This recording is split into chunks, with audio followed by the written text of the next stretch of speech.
Bienvenue à tous dans cette plongée au cœur du futur de la santé. Au cours de la prochaine décennie, nous sommes sur le point d'assister à des développements révolutionnaires dans les domaines de la science et de la technologie médicale. Aujourd'hui, nous allons explorer ces avancées, fournir des exemples concrets, discuter de leur accessibilité et analyser leur impact sur les systèmes de santé mondiaux.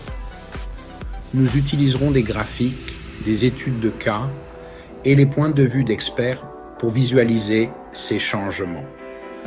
En comprenant ces développements, nous pouvons mieux nous préparer à tirer parti de ces innovations pour le bien de la société dans son ensemble. L'IA révolutionne le diagnostic avec des systèmes comme DeepMind de Google qui détectent le cancer du sein avec une précision supérieure à celle des radiologues humains. L'IA est également utilisée pour détecter la rétinopathie diabétique à ses débuts, une avancée significative dans la prévention de la cécité. Les outils basés sur l'IA, tels que Zebra Medical Vision, fournissent une analyse instantanée des radiographies, des IRM et des scanners, permettant une détection précoce de maladies comme l'ostéoporose et le cancer du poumon. Un autre exemple est IBM Watson Health, qui aide les médecins à identifier les maladies rares en traitant de vastes ensembles de données de la littérature médicale. Les plateformes basées sur l'IA, comme InSilico Medicine et Exscientia, réduisent le temps et le coût du développement de médicaments en identifiant les molécules viables en quelques semaines au lieu d'années. Ces outils analysent des millions de composés chimiques et prédisent leur efficacité, accélérant ainsi considérablement le processus de développement de nouveaux médicaments. En 2020, l'IA a permis de découvrir un nouvel antibiotique appelé Halicine, qui s'est avéré efficace contre les bactéries résistantes aux antibiotiques. Le marché mondial de l'IA dans le domaine de la santé devrait passer de 15 milliards de dollars en 2023 à 150 milliards de dollars d'ici 2033, avec des investissements importants dans le diagnostic et la médecine personnalisée. Cette croissance reflète le potentiel de l'IA à sauver des millions de vies grâce à une précision et une efficacité accrues. Les plateformes comme Teladoc Health démocratisent l'accès aux soins de santé primaire et aux consultations spécialisées.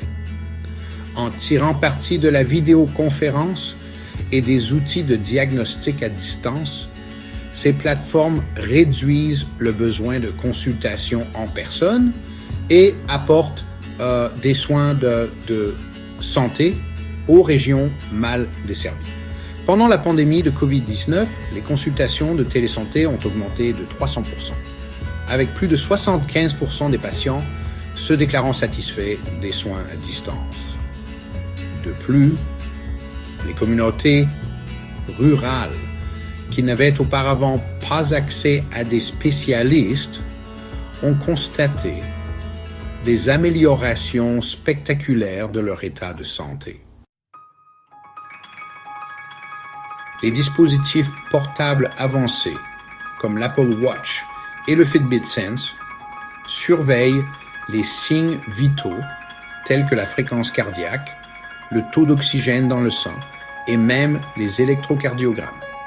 Ces dispositifs fournissent des alertes précoces pour des affections telles que la fibrillation auriculaire et l'apnée du sommeil. Les innovations futures incluent des dispositifs implantables pour la surveillance continue du glucose, comme Eversense CGM, qui révolutionneront la gestion du diabète. Au-delà du diabète, les chercheurs développent des dispositifs portables qui surveillent l'hydratation, le stress et même la tension artérielle en temps réel. l'Oura Ring suit les habitudes de sommeil et d'activité. Et ces données ont été utilisées dans des études pour prédire les infections au Covid-19 jusqu'à 3 jours avant l'apparition des symptômes.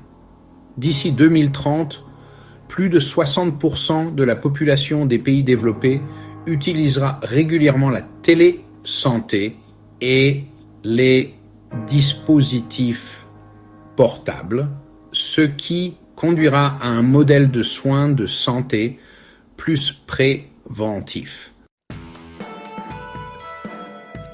Une CRISPR-Cas9 guérit déjà des maladies génétiques comme la drépanocytose. Les applications futures visent à traiter des maladies comme la mucoviscidose et la maladie de Huntington. Les progrès de l'édition de base, une forme plus précise de CRISPR, élargissent son potentiel. Le succès de Vertex Pharmaceuticals et de CRISPR Therapeutics avec les thérapies géniques expérimentales pour la bêta-thalassémie et la drépanocytose a donné de l'espoir à des millions de personnes souffrant de maladies génétiques. Les chercheurs utilisent également CRISPR pour développer des thérapies pour la cécité héréditaire. Les coûts du séquençage du génome entier sont passés de 3 milliards de dollars en 2003 à moins de 200 dollars aujourd'hui, ce qui le rend accessible pour une utilisation clinique de routine. Cette avancée permet aux médecins d'adapter les traitements en fonction du profil génétique de chaque individu.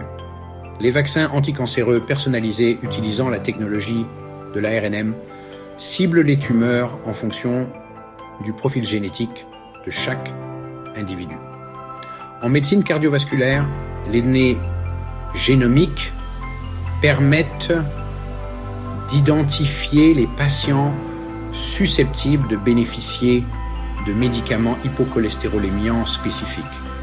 La réduction exponentielle des coûts ouvre la voie à une adoption généralisée des tests génomiques, ce qui pourrait révolutionner la médecine préventive en identifiant les risques avant même l'apparition des symptômes. Des chercheurs du Wake Forest Institute for Regenerative Medicine ont réussi à imprimer en 3D de la peau pour les victimes de brûlures. Cette technologie est également utilisée pour créer du cartilage et des os pour les interventions orthopédiques. À l'avenir, l'impression d'organes fonctionnels comme les reins et le foie pourrait éliminer les listes d'attente pour les transplantations. Les chercheurs travaillent actuellement à la bioimpression de tissus vascularisés, une étape majeure vers l'impression d'organes entièrement fonctionnels. Les cellules souches sont utilisées pour traiter la dégénérescence maculaire et les lésions de la moelle épinière, avec des essais en cours pour la maladie de Parkinson. Au Japon, des scientifiques ont utilisé des cellules souches pour créer des tissus cardiaques en laboratoire, offrant un nouvel espoir aux patients atteints de maladies cardiaques. D'ici 2033, le marché devrait dépasser les 30 milliards de dollars, sous l'effet des progrès de l'impression d'organes. Cette croissance témoigne du potentiel de cette technologie pour remédier à la pénurie d'organes et améliorer les résultats chirurgicaux. Des systèmes comme le système chirurgical Da Vinci améliorent la précision et réduisent les temps de récupération. Ces robots permettent aux chirurgiens d'effectuer des interventions mini-invasives avec une précision accrue. Les nanorobots en cours de développement peuvent administrer des médicaments directement aux cellules cancéreuses, minimisant ainsi les effets secondaires. Des recherches sont également en cours pour développer des nanorobots capables de réparer les tissus endommagés au niveau cellulaire. Une étude sur les prostatectomies assistées par robot a montré 20% de complications en moins et un temps de récupération 30% plus rapide qu'avec la chirurgie traditionnelle. Des résultats similaires ont été observés pour les interventions cardiaques et gynécologiques assistées par robots. Les interventions chirurgicales robotisées devraient représenter 50% de toutes les interventions chirurgicales dans les pays développés d'ici 2030, ce qui reflète leur rôle croissant dans l'amélioration des résultats chirurgicaux.